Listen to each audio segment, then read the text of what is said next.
In a 1920s laboratory, a scientist is working late into the night.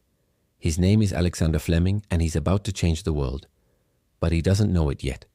He's sitting at his microscope peering into a petri dish, and it's filled with something that's both fascinating and disgusting: mold. But Fleming sees something strange.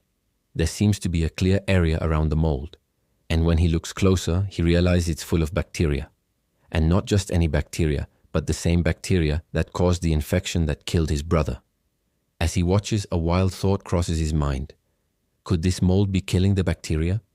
He throws some of the mold onto a culture of the bacteria and waits. Soon enough, it starts to work. The mold begins to kill the bacteria. And after 24 hours, it's clear that Fleming has just discovered the first antibiotic, penicillin.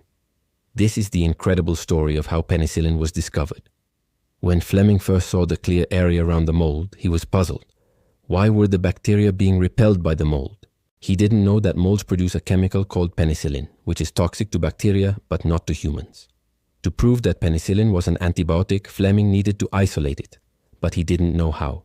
To do that, he needed a pure culture of the mold, but all of his attempts to grow a pure culture failed. Every time he tried, another microorganism would contaminate the culture. Then one day, while he was looking through a book on fungi, he found the answer. He needed a special type of agar to grow the mold. And with that, he finally got a pure culture of the mold. He then extracted the penicillin from the mold and tested it on bacteria. It worked like a charm. Fleming was elated. He had just discovered the world's first antibiotic. But he didn't stop there. He wanted to see if penicillin could be used to treat bacterial infections in animals. So he injected some into a mouse with a deadly bacterial infection. The mouse lived. Fleming was ecstatic. He had just saved a life with penicillin. But there was one thing he didn't know. What was the mold's name?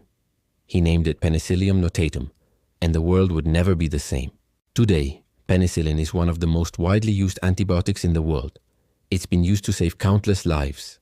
And it all started with one scientist's fascination with the mold. If you want to hear more stories like this, stay tuned.